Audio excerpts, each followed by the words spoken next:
Absolutely. Yeah. I'm sorry. She's all over. I'm sorry. I ended the regular video. I wanted to go live again with this because this was so good. So we cut out the question. I did cut out. So, Roma, what was right. your question? We're All with right. the Rev again, everyone. Okay, cool. So I'm gonna ask you that same question again because it wasn't Okay. live on Facebook. But how many guys per game come and talk to you? Well, like I say, we have about, on the average this year, about 4 guys that come, 4 to 6 guys that come on a regular basis. Usually not all at once, but sometimes we do get them all at once. But as I was stating, that one of the things that I would love to do is to get more guys in, because during the time of the 90s, we had a attendance of the 12 players that were on the team. And then at that time, they only had 12. Now I think not even carried 15. But of the 12 players, we have 8 to 10 guys that were there every night. They were there in chapel. And one of the prayers that we would pray was that the Lord would keep them from injuries. And we didn't have any guys, no major injuries during the 90s, during those championship years. Of course, now this year, we've had guys go down sometime like flies. So see, okay, so we need like 2 or 3 or 4 more guys per game, and we'll win our championship. We're back. Well, We're back. We'll have everybody playing. I'm gonna talk to the guys to get them in here because we gotta make sure. Okay. So, Roman and I are in church right now. How you doing? With Scott Bradley, Great guy, who has great been guy. the Bulls chaplain now for 34 years. We're completing the 34th year. Wow, 34 years. So That's older than you all guys been living, right? yeah, let's go with that. Let's go with that. Yeah. So, and what you might not know about Rev is that he is related to Micah Mateer. First cousins. First very cool. cousins, Micah Mateer, one of our main anchor. So, okay, back to you and what you do here and what you do for the team. So, you are part of a league of chaplains. Chaplains, right. So each team has a chaplain. Each This team is has something I at had no least idea one. about. Yeah, me neither, right? I mean, Well, it makes sense now that you say it because the guys travel so much. They can't go to church every Right. Sunday, or their own church they can't go to because they're on the road. So that's when you step in and they kind of get their spiritual stuff from you. Right. Yeah. Well, the interesting thing now, chaplain's not just in the NBA. You also have it in Major League Baseball, Oh, cool. as well as the NFL. And I think some of the NHL has it as well. We don't have it here in Chicago.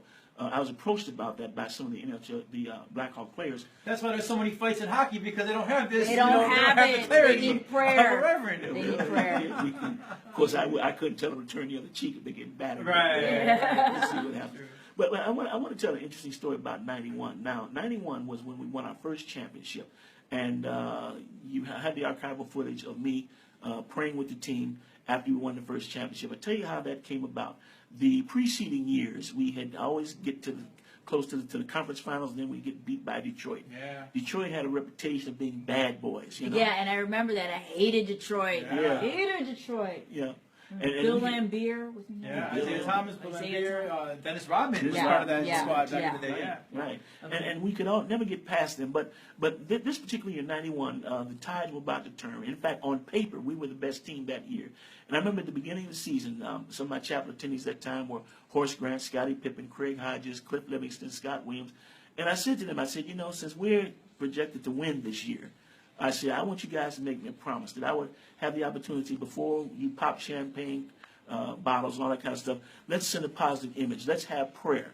Now, the preceding year, of course, when the Detroit Pistons would do it, sometime they would do things like say nasty things on TV and all that kind of stuff. Everybody remembers getting that bad boy reputation. But I was trying to help change the image. And so all during the course of the season, we were winning. It was getting closer and closer. When we were about to got to the finals. And I continue to remind the guys, they continue to say, Rev, we're going to let you do that. When we get to the finals, we want you to pray. Well, that particular night, I was in Los Angeles, the 5th game, because we won the 5 games. I was in Los Angeles, and I remember thinking, if we win, this is going to happen. This is really going to happen. And I started to get anxious about it.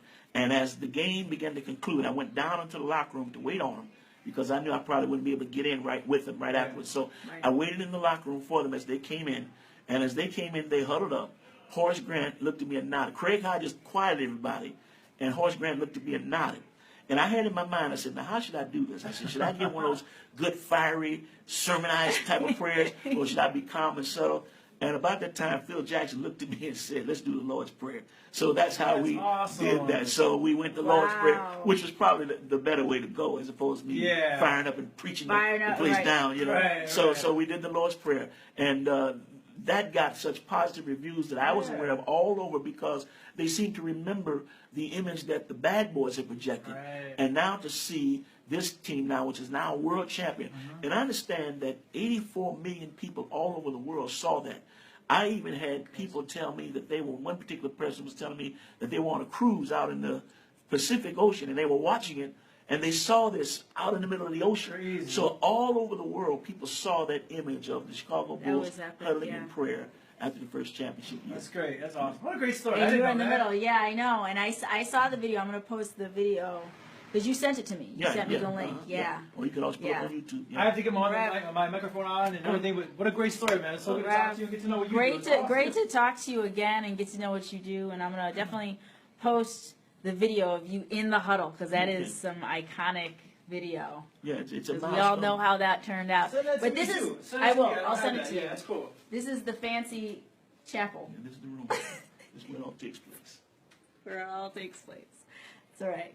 We don't need any fancy paintings up here. Oh, we got. That's right. We've got the Rev, Rev it's all matters. and we have our hearts. It's quiet and warm. It's quiet and warm. All right, go Bulls. All righty. Thanks, Rev. Always a pleasure.